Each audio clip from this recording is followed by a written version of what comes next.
Welcome back to the 5280 Pitch Women's Soccer Altitude. I'm Kate Hansen.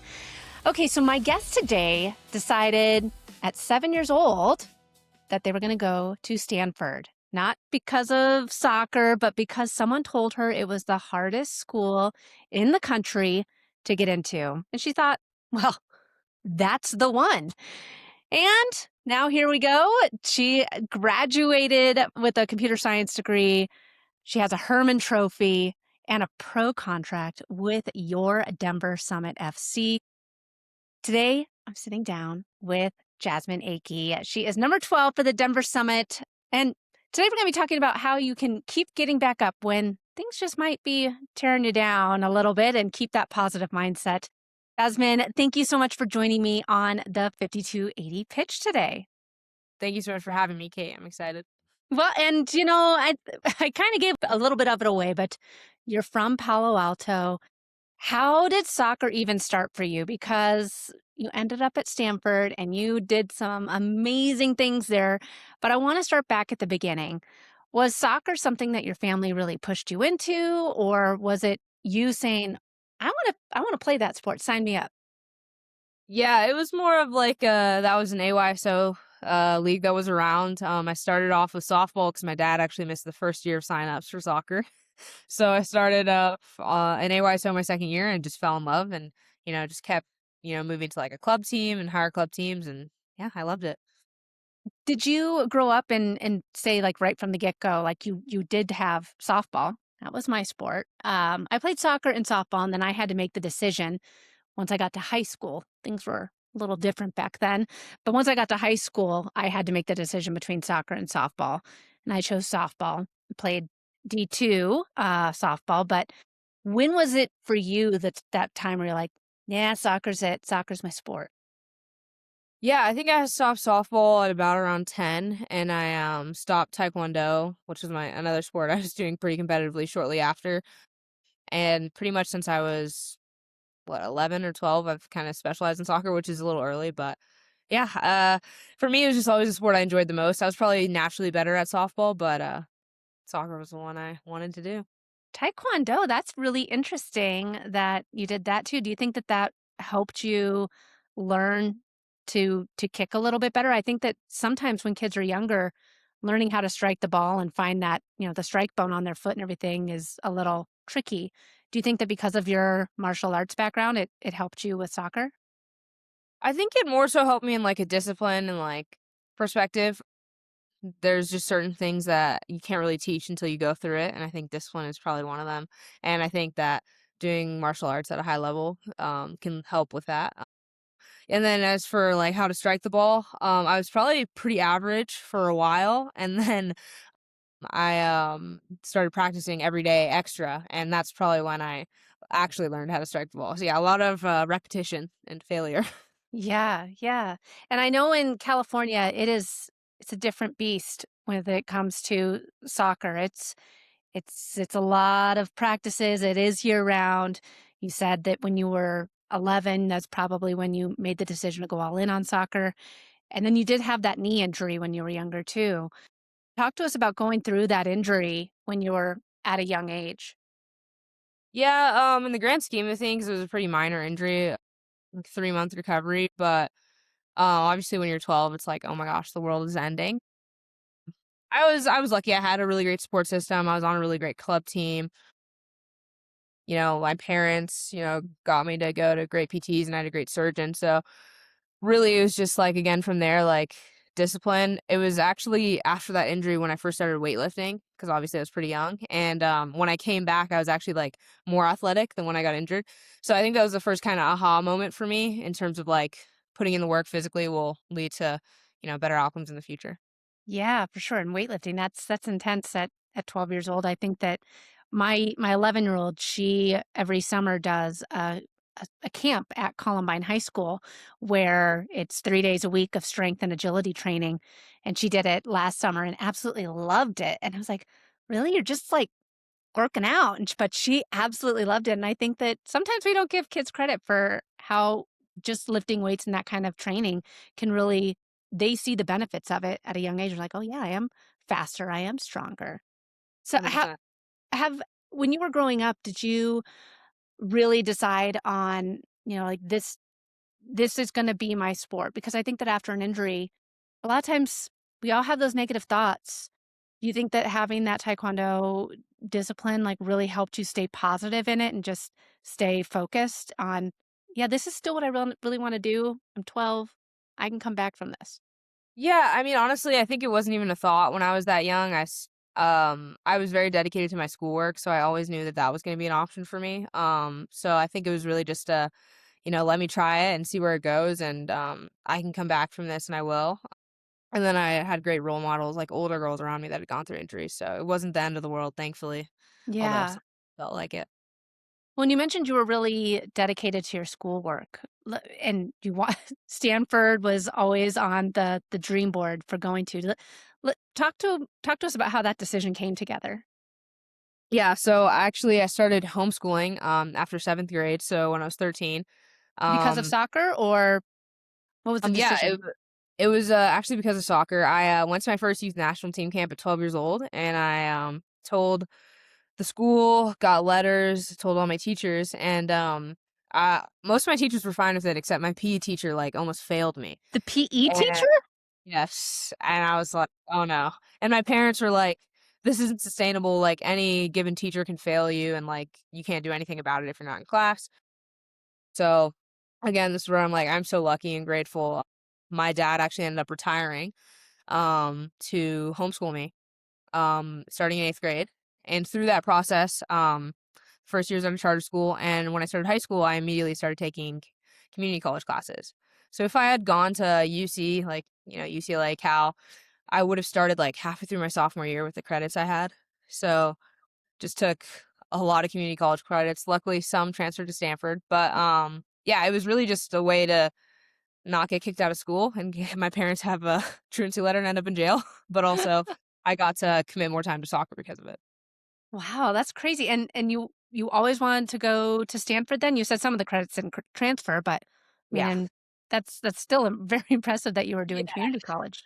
No, Stanford was always the goal. There was never really a thought that I wouldn't go there unless I didn't get in. Mm, yeah.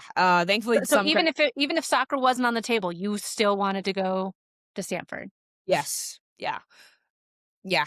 It was education's really important to me and my family, so I just knew that I wanted to get the best education I could, and I was interested in computer science, so it just seemed like the best of both worlds.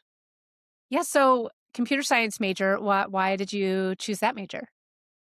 I think it's definitely to do with the people I grew up around, my parents. My mom was in like software engineering, that world. Now she's a board member. And my dad, did data analytics, was a math teacher. Like I've always been into like the math and the computer stuff more than anything. So just kind of fell into that. So after you're done with soccer, what do you envision yourself doing? You're gonna be building some incredible apps for us, or what do you envision yourself doing? Yeah, I mean, I think this comes back to like my mom, who's definitely my biggest role model. Seeing the stuff she does with companies, taking companies public, ringing the bell, New York Stock Exchange. Like I would want to be here when I grow up. So hopefully that. But yeah, maybe some apps before then. She's on a different level. So Yeah, that's incredible. That's awesome. So, with being a computer science major, AI, data analytics, you have a almost a 4.0 GPA with it, academic All America Team Member of the Year, and then you also won the Hermann Trophy that year, and that's pretty unheard of. So, how did you balance all of that? Because it's not like, you know, a computer science major and is an easy degree, and you were still playing at the top of your game for soccer. truthfully, a lot of tears. I think my dad can tell you that. There was a lot of crying falls. um, yeah, no, I mean, it's always a struggle in college, even when you're just a student to balance, your schoolwork and your social life. So for me, it was my social life. I definitely had to make sacrifices. But I'm really content with the path I chose. And even though it was a lot of work, I'm really happy with how it worked out. So yeah. Do you find when you're looking at film or kind of going over your soccer playbook, you're looking at it from a little bit of a different lens than maybe some of your teammates just because you do have that data science background? Sometimes I look at the video apps we use and I'm like, "Oh, like I think I know how that works." And like I know there's a lot of different like AI companies that track different stats on the game. But I would say we all pretty much see it the same way when we're like, "Ooh, should have made that pass a little earlier." Yeah. So your freshman year, you started with a bang and you led the team in scoring with 10 goals, scored a hat trick against Oregon State. You were the first time it was the first time a freshman had done a lot of the things that you were doing at Stanford. What was your freshman season like for you? Yeah, it was actually very up and down for me personally. I remember I got to preseason and the first week I called my dad and I was like, I need a red shirt. Like, I'm not good enough. This is going terribly. Luckily I didn't and I had some great support around me, but it was kind of a slow start. I was playing midfield, really just getting used to the college game. I mean, we had a lot of cool opportunities. We played the Chinese national team in like my second ever Stanford game. Like, it's pretty fun. And then halfway through the season, I ended up playing 9 in the game, and I scored a hat trick against Oregon State. And that was when we kind of started the scoring journey, I guess. I had practiced a lot of shots growing up, and I always wanted to be like an attacking player, but that was the first time I was able to showcase it in college. So it's kind of how my freshman year went. I think it's really important too. I mean, you're a D1 soccer player, played with the, US national junior team coming up, and I think that to hear you say like, "I need a red shirt, I'm not ready for this," it can be really intimidating for a lot of players, especially as they move up. Maybe, and at the time that we're recording this episode, tryouts are coming up for a lot of clubs in the next few weeks, and there's gonna be a lot of team movement and girls moving around, and now they're with a higher team. If anyone's listening right now and they're maybe it is them going to a higher team or to a lower team or whatever, what advice would you give them? Well, first off, like, as much as I was, like, very nervous about my performance, at the end of the day, once I stepped onto the field, like, I kinda left that behind, and I think that's why I was able to succeed later in the year as I grew more comfortable, but I think the biggest thing is you have to focus on what you can do to get better, and a lot of times that is outside of your team training. So, if soccer is really something you wanna pursue and you wanna get better at, it's always gonna be the stuff you do outside of the regular activities that'll help you the most. Oh, yeah, that's such great advice. So you started you were playing midfield and you were doing phenomenally there. And then your junior year, you got switched positions. Talk to us a little bit about that and what that was kind of like for you as a player, both on the field and emotionally. Yeah, I've always prided myself on being a really versatile player. My junior year, I ended up playing center back, but that wasn't exactly new to me. In club, I played center back, goalkeeper until I was 13, midfield, 9, winger, kind of did it all. And I really wanted to be a player that you could put anywhere, and I kind of understood the game. And I have a lot of credit to my early coaches for helping teach me the game in that way. So yeah, so when things got a little dicey with certain lineups my junior year, I ended up playing center back pretty much the whole time up until I got injured with a few games left. So yeah, it was an interesting transition. I felt like I wasn't playing as well as I could have been, but ultimately you have to do what the coach wants and what's best for the team. Yeah, I didn't know that you played goalie growing up. What was Yeah. the decision behind? Because a lot of times I feel like a lot of kids either they make that decision like I'm goalie or I'm not. It's hard to come back from being a goalie, especially at 13. It's hard to come out of the net because you've missed a lot of touch training. Yeah, well, I got lucky. I mean, I was never like just a goalie. I was always growing up, I'd play half on the field, half in goal. And Okay. then once I got to like 11 or 12, it was very clear that I was going to be a field player, but I would still go and play goalie up until I was 13. But I was still doing all the field player training. I would just go and do extra goalie training as well. But yeah, you're right. It's hard when you don't get the foot skills early. And then your senior year, you're back at striker, and you're leading the nation with points at 53. You win the ACC championship. You win the Hermann Trophy.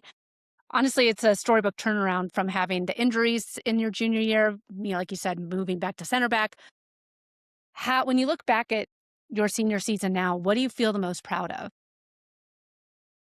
I think I feel most proud of that I was able to get back into a better position like for my team and just to be able to be there and play that last season with joy for the most part. Obviously, there's always tough times in a season. The season's long, and now it's even longer in the NWSL. But I was really happy with how I could connect with my teammates this past year. So when you were in your senior season, were you thinking, yeah, I want to go NWSL or I want to go to Europe, like that is the next step? Or were you thinking, I studied real hard. I want to go ahead and put my, if that whole thing doesn't work out, I'm ready to go into the workforce. I was ready to go into the workforce up until I broke my ankle at the end of my junior year, and then I kind of had some time away, time to reflect, and I was like, "No, I'm gonna miss this. I should really lock in and try to go pro to the best of my ability." Obviously, if it didn't work out, that's the reason I got my degree, and still have it. So we'll see how this contract goes. But I think for me, it was like I just wanted to give my 100% effort to it and see what happened. Yeah, I got really lucky to have a storybook ending like I pretty much did with my last year. When you found out that the pros was an option for you, or were you getting a lot of calls? Like why, if you were getting a lot of calls, why'd you decide to sign with an expansion team? Because that can be a little unnerving to go to a team where there's no history, there's no culture, there's what you can put out there, but there might not be any fans. Like why did you decide to sign with an expansion team? Well, when I had my first calls with, Kurt and Nick and all the other amazing people who hopped on a call with me, um, it was very clear that the club had a direction, whether or not we had signed many players, and to be a part of something and build it up from the ground up was also very exciting. And as someone who has played soccer in Colorado when I was younger, I knew that there'd be fans. So I was pretty excited about the project, and the fact that they were interested in me and I was so interested in going to Denver was just like the perfect storm for me. If the option, I mean, you're a California girl, what with coming to Denver, had you been to Denver before? I know a lot of girls on the summit did summer trainings here. Had you been to Colorado and you were like, yeah, I got to get back there? Yeah, so I lived here for about 4 to 5 months during COVID, when my team was shut down, for training. Came out here, played with Real Colorado. But I had also been here for showcases, and I actually committed to Stanford in Colorado. So, just a lot of ties, I guess, here. And one of my best friends is at the Air Force Academy right now. So, Nice. Very cool. Yeah, the Air Force Academy, that's not too far of a drive from Denver, and hopefully they can come on up and check out some of the games. yeah, she's on the soccer team, so I got to see her games too. Oh, well, that's amazing. That's incredible. So when you were talking with Nick and Kurt, was there something that Nick said or the front office said that you were like, yeah, this is it. This is the place. They said so many great things and they're on the same page. It's hard to pinpoint one, but you could just tell from like when I was talking to Nick that like he was incredibly knowledgeable, of course, but he wanted to win first and foremost. And I think that's just something that it just draws you to a place. Obviously I went to Stanford for the education, but they're also like such a good program and like we had a chance to win and that was really important to me. And obviously being an expansion team is hard, but I think the girls have done great so far and you can see the energy throughout the staff and into the players is like we're gonna go after every game. So yeah, it's been fun to watch. When you got to Denver for you signed on January 8th, so you signed relatively early on. When you got to Denver for the preseason and started training with this group, what was your impression of the team that had been assembled? One of my first thoughts actually was, wow, the vets are like so nice. 'Cause obviously, you come in with a lot of big names and you're just like, they might be a little harsh, which wouldn't be out of the ordinary, but no, our like veteran group is really able to keep a standard and they're just some of the nicest people ever. And it's really a joy to be able to train with them and learn from them. Was there someone that you connected with, like, right away? Because this is a whole new team. There's no cliques. There's no I mean, I guess some of the vets know each other. I learned from Kaylee, well, no, from Abby that she and Carson played together growing up out here in Colorado. But I mean, for the most part, no one's really played together a ton, and there are no cliques. Everyone is new. Yeah, Obviously, like, all the vets were super nice. I'm rooming with, Yuna, who I played club soccer with. We actually won a national championship together. And then, being in PT with a few of the girls, just getting to know them. I really feel like I know everyone pretty well, and it's really fun to just be around the team. And you were called into the US under 23 camp in March. Talk to us what it's like going from the college to now the pros and then up to the US under 23 camp. What is that experience like? Yeah, I think it's, like, the same jump from, like, every level, honestly. It's like you go from, if you're getting these opportunities, being one of the best players on your team to just being, another player that's talented. And I felt the same thing going to college, and then you have to like work to make yourself stand out. Same thing coming here, and then same thing with U23s. There's just so many talented players, and it's all about getting out there and doing the extra work on your own, like I was saying, and just trying to differentiate yourself. Yeah. Yeah. And then March 23rd comes and it was a sad day for us Summit fans. The Summit announces that you're on the season ending injury list, ACL. I don't want to put words into your mouth, but just tell me, what were those first few days like when you got the injury? I mean, just a lot of like disappointment. You work so hard for certain things and you're kind of just like, oh, like I didn't even get a chance to play a game yet. But at the same time, there was a lot of gratitude. I was with my family. They were able to come fly out, and then I had to think about all the blessings I had already been given. To make it through my senior year uninjured and have that ending, sign my first pro contract, to be in such a great place. You just kind of have to latch on to what you're grateful for. And yeah, and then I'm in a great spot where now I'm working with some of the best PTs to get out there next year and have a redo of my rookie year. How has it been being a rookie on the team? You're not out there on the field with them, and you're not able to do a lot of the things that is helping form a little bit of the strategy and kind of the culture and everything. How has that been for you? Because I'm sure that it's hard kind of being a little bit on the outside looking in, or have you found it? No, we're all great. I watch all the practices. We're going to these events together. Just talk to me about what it's like being on the team, but still Yeah. in the training room. No, I mean, at first, especially like the first couple weeks of ACL surgery, anyone's gone through it. It is just so painful. So you're kind of at home a lot. But I mean, this past week, I've been able to go out with the team a little bit, go and watch a game, a little scrimmage we had.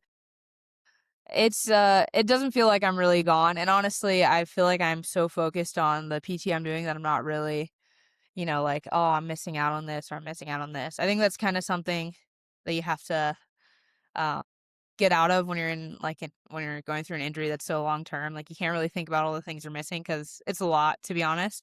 But Yeah. just grateful for the things I am doing, so can't complain too much. Well, Nick Cushing has publicly said that you mean so much to this team, both on and off the field. What has the support from the club looked like during this? Like, what does a day in your life actually look like right now? Well, first off, the support from the club has been amazing. They've made sure I've gotten everything I need, and from the staff, from the players, even from the management, I've gotten like multiple care packages, making sure I'm all set up. So that's been great. As for a day in the life, I can take you through what I did this morning. Tried to get out of bed after a few alarms. Finally made it out. My dad brought me some breakfast because he's helping me out right now. I can't drive. So, yeah, and then he drove me over to the facilities, and I started with some upper body conditioning, and then a bunch of PT for my knee. We drove home, got some lunch, and I'm here. So that's pretty much what I do every morning. So, are you studying like any film, or are you kind of still meeting with the team for like team meetings and stuff? Well, right now I'm on crutches, so I haven't been able to go around the facility as much. But once I can walk again, I'll be in all the team meetings again. Yeah, I have met with our analysts on Zoom, going over some film with the team. It definitely feels like I'm kind of still there, just learning. And I think that's one of the biggest things about your rookie year is learning as much as you can. Now I've got 2 tries at it to learn as much as I can, so definitely trying to absorb and just listen. With you being on crutches and being on the season-ending injury list, people are probably wondering if they didn't get a chance to watch you at Stanford. Hopefully, some of the stuff we talked about earlier with all the awards you won and all the goals you scored has them excited about you as a player. how would you describe your type of play for people who are listening and maybe can't wait to see you out there on the pitch next year? And this way they'll have an idea of what to expect when you're out there. I think one of the biggest things about my game is, like, I like to have a little creativity and flair. That's probably something I really pride myself on is, like, having different skills that I can use on the field, different types of shots. And then honestly, hopefully just, like, aggressive hard work. It's what they can expect from me because that's the identity of our team. When you talk about identity, I know that this is expansion year one.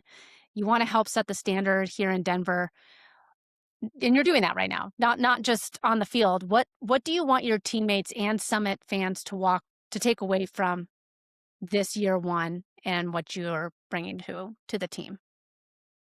As a club, I mean, I think we're just moving in the right direction. Obviously, I've been able to watch all the games and the energy from the fans and from the team, I think it's been amazing and it's been really fun to watch. And then, for me personally, that I'm working my hardest to get back out on the field. Maybe you'll see a day in my life video pop up soon on the Instagram. But yeah, really just we're all doing our best and we're so excited to be here.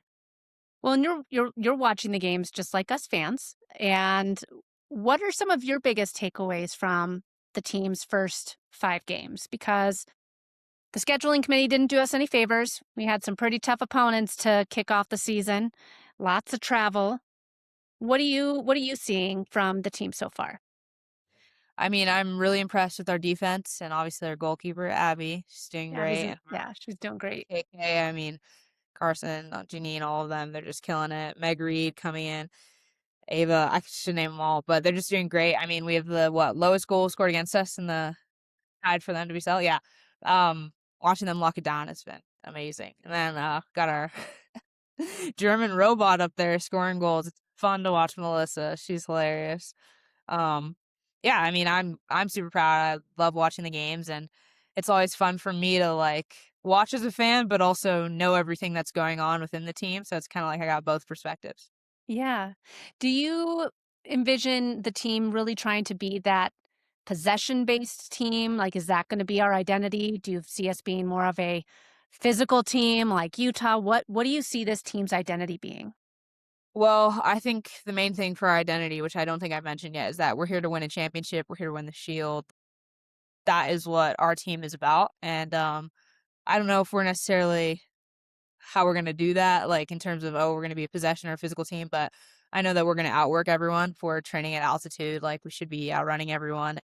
We'll keep the ball, but I think really the big thing is we want to score as much as possible. And I think that's something that you'll see from the team going forward.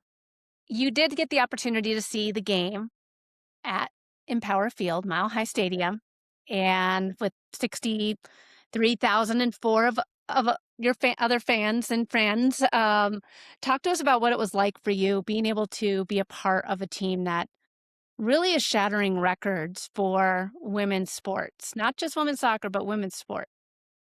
Yeah, I mean it was a crazy experience. Yeah, I got to go. I was 4 days post surgery, so still on the pain meds, kind of like, what's going on? But I made it out onto the field for warm up. And I really thought I was hallucinating from the pain meds at this point because I was sure I didn't see Malala on the field, but I got a picture with her that proves that it was real. So and yeah, then I got to watch from the suite, just hear the noise of the stadium, like our box was shaking whenever the crowd would erupt. It was super fun. And yeah, then going down after the game, getting to, walk around, sign some jerseys and different things. It was really cool. If for kids that are listening to the show right now, there's a lot of young fans that listen to the podcast here. What's one piece of advice that you'd give them as they are just beginning their soccer journey? I think you have to have fun with it, but that also means that if you want to improve, you got to have fun with the boring parts. My dad always tells me like the bad good days lead to the good days. So it's like those days where you have to do the technical drills you don't want to do. You have to use your weak foot and you have to learn how to do a different skill. Like those won't be the most fun days, but they lead to the good days. So just really commit to that. What do you know now about yourself, about soccer, that you wish you could have told your 15-year-old self? I'm trying to say something that's not generic, but I feel like trust in the work that you've done, like how I was mentioning, like the bad days to the good days, like the rewards don't come right away. For example, free kicks were kind of my thing throughout college, but in high school and in middle school, when I first started practicing them, I was pretty below average. And there were a lot of skied balls, a lot of field goals. And, but I did thousands of them and then they would show up in big moments in college. So it's really like the work doesn't pay off right away, but it is so worth it. What is your pregame ritual? I like to calm down before games. I was one could describe me as a bit of a crash out when I was younger. I've since calmed down a little bit, but I would listen to slow songs, slow country, sad music before games to just kind of center myself. Didn't need to get more hyped up. Sad, slow country. Okay, so what's on your pregame set list? I have to find some songs. Indigo by Stan Barber is one that I really love right now. And then also any vintage Sam Smith song I was belting out for sure. So yeah. Kind of a little out of the ordinary, but besides that, I don't really do anything special. Yeah, I was gonna say that's pretty intense. Pretty not intense. It's just kind of get your zen and focus in, and is it just kind of visualization that happens, or yeah? Anyone who played me when I was younger knows that was probably necessary. So yeah. Well, Jazz, this has been an awesome conversation. I can't wait to see you take the field next year. It's going to be great seeing you out there and really getting the opportunity to see what you can bring to this team. And I wish you nothing but a speedy recovery, and can't wait to see you out there on the pitch. Awesome. Thanks for having me, Kate.